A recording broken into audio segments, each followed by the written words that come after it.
Всем привет! Сегодня 10 интересных фактов о Беларуси, которые вы могли не знать. Ну, наверное, такие факты, как то, что в Беларуси очень развито сельское хозяйство, это все знают. Поэтому первое, с чего мы начнем, это чистые улицы. Американский портал The Street составил рейтинг 30 самых чистых городов на планете. Минск занял в этом рейтинге 3-е место.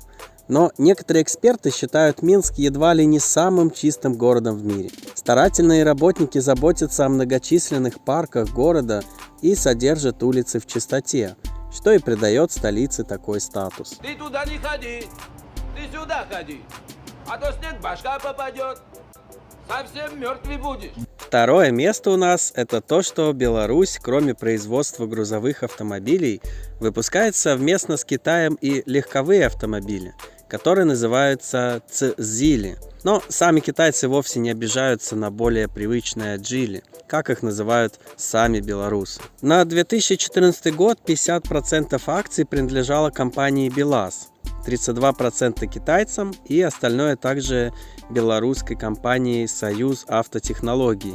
Современные, с красивым дизайном автомобили ежегодно продаются как в самой Беларуси, так и в соседних странах. К примеру, машины были закуплены местной компанией такси и даже белорусским Министерством внутренних дел. А давайте с мигалочкой поедем, с мигалочкой.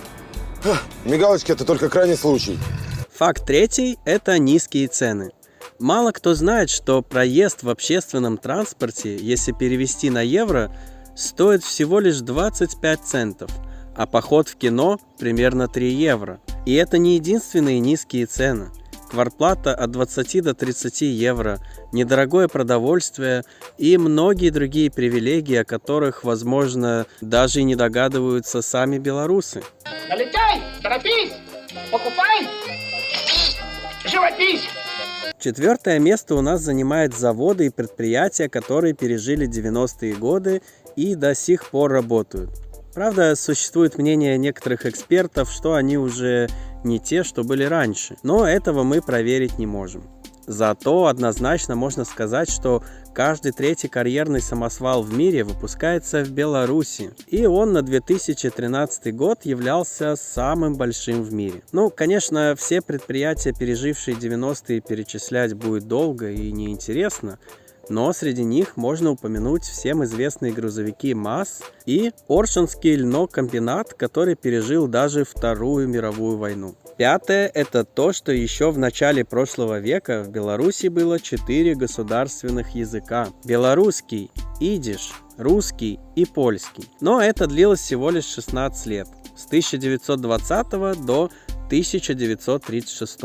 Ну а на сегодняшний день в Беларуси 2 государственных языка – белорусский и русский. И они очень похожи, как, к примеру, похожи литовский, латышский или финский с эстонским. В общем, как ближайшие родственники. На 6-м месте знаменитости с белорусскими корнями, а именно Вайнона Райдер, Гвинет Пэлтроу, гитарист группы Рамштайн, Стивен и Лив Тайлер, Харрисон Форд, Скарлетт Йоханссон, Майкл Дуглас, Лиза Кудроу и Ларри Кинг. В общем, все голливудские звезды.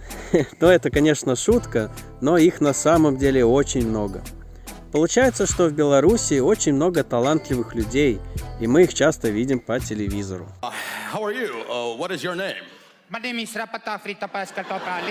7-е – это соль. Дело в том, что Белоруссия, по некоторым данным, производит 2 миллиона тонн соли в год. Одно из белорусских месторождений соли является самым большим в Европе и одним из крупнейших в мире. 350 квадратных километров. Это, чтобы вы понимали, больше, чем всем известный остров Мальта, и больше даже, чем некоторые города и даже маленькие страны. Факт 8. Оказывается, Беларусь состояла в одном государстве с Литвой примерно 600 лет. Территории постоянно менялись, но самая последняя часть современной Беларуси находилась на территории Литвы с 13 по 18 век. Некоторые территории Беларуси в те времена назывались Литовской Русью, поэтому на территории современной Балтии и Беларуси живет один из древних народов, который сейчас называют кривичами. Кстати, Беларусь по-латышски звучит как Балткревия, что в переводе «Балтийская Русь». Русские по-латышски звучат как «креви», от слова «кривичи». Да, кстати, один из представителей этого древнего племени стоит перед вами. 9 место у нас займут отличные дороги. Некоторые говорят, что даже не замечаешь разницу между немецкими автобанами и белорусскими дорогами. По трассе максимально разрешенная скорость 120 км в час. Дорогами здесь действительно занимаются. Ремонт выполняется не участками, а целыми пролетами. И, что интересно, хорошие дороги не заканчиваются в окрестности Минска. В сельской местности они ничуть не хуже. И последний, 10-й факт. На территории Беларуси находится самый старый лес в Европе – Беловежская пуща. В доисторические времена лес произрастал на европейской части континента. Постепенно он был вырублен. Но в относительно нетронутом состоянии в виде крупного массива сохранился только в Беловежском регионе. Беловежская пуща занесена в список всемирного наследия ЮНЕСКО. И это не единственная его особенность. Природный парк является домом для многих редких видов животных, включая самое большое животное Европы – зубр. И, к примеру, такое интересное животное, как енотовидная собака. Да, такой вот уникальный парк. И на нем мы заканчиваем 10 интересных фактов о Беларуси. Надеюсь, что вы узнали для себя что-то новое и вам понравилось это видео. А если это так, то подпишитесь на наш канал. Всем пока!